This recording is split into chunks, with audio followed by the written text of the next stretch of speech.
Let's have a look at the Matrix product. There's quite a few benefits in design. Let's just have a look at them first.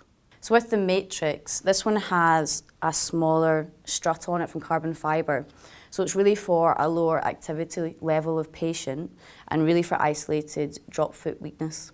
It's made up from carbon fibre and glass fibre. The reason for that is that we can have different textiles to make it more durable in some areas and then more flexible in others.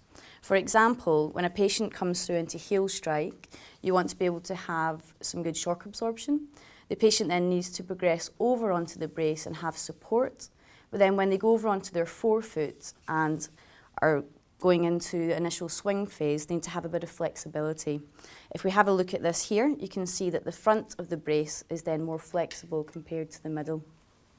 If you have a look at the foot plate on the Matrix, you can see that we have a higher heel compared to the forefoot. The reason for this is that most shoes have a pitch. This can be roughly 10 millimetres, where you have a height at the back of the heel compared to the ball, and it also has a bit of toe spring in it as well. So what we've done with the actual foot plate is designed so that it lies more flush inside most lasts of shoes. Another design feature we have on the Matrix is that we have this height adjustable front. Here you actually use Allen keys, so you can then make it either taller or shorter. And this again, because it's off the shelf, you want that kind of versatility with a patient to have it slightly longer or shorter. The Matrix is an off-the-shelf product, but we can actually customise this to fit the patient a little better. Now it ranges from size small all the way through to extra large, which we reference through footwear sizing. What you can add with the Matrix, for example, would be a low-profile insole. If you have a patient who has mild pronation or supination, you may want to have more control of the calcaneus, midfoot and forefoot. Therefore, you can actually add on top of the foot plate an insole, either prefabricated or custom-made, to your own prescription depending on which patient clientele that you have. So the makeup of the Matrix, what we have is two straps. Now these are Velcro closure to make it easier for a patient to apply and also to take these off. What we have on the inside is a foam liner. The foam liner lies against the shin to give a little bit of cushioning. This actually can be removed because it's in with Velcro also. Because it's in contact with the skin, we always provide a second one to then change, and the patient can change this within a couple of days and keep it clean. Let's have a look at the alignment of the lower extremity in the device. What we're looking at here is the anterior tilt of the tibia. This should be approximately at 10 degrees inclination forward to mimic normal biomechanics in gait.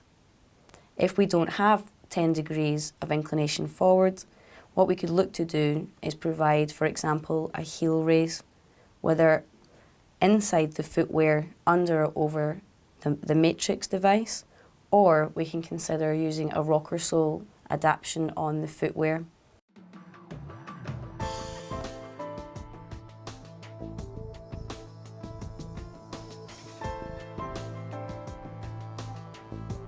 Let's have a look at the Matrix being fitted onto a patient.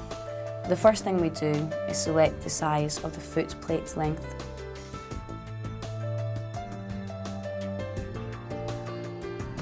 With the device comes a flat insole with double-sided tape. Remove the backing and then this can be fixed onto the foot plate. By altering the position of the insole in relation to the foot plate, the position of the lateral strut can be moved relative to the lateral malleolus.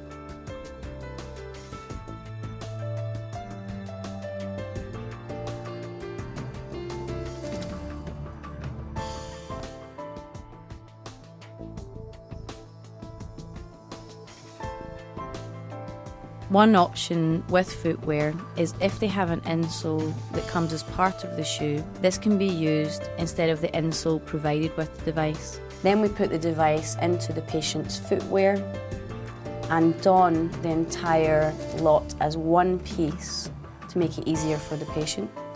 Once in place, we're going to adjust the anterior shell. You loosen the screws by turning them to the left. At this point, you want to set the height of the anterior shell approximately 1/4 to 1/2 inch below the patella tendon. Once in place, then tighten the screws to the right. And at this point, the Loctite that are on the screws will keep them in place. Once we have this, you'd want to don both straps, doing the distal one first and then the proximal. You need to ensure there's decent tension on these to actually hold the device against the patient's leg. You then want to fasten the footwear, whether that's Velcro or laces, with decent tension, and then the patient is ready to walk in the device.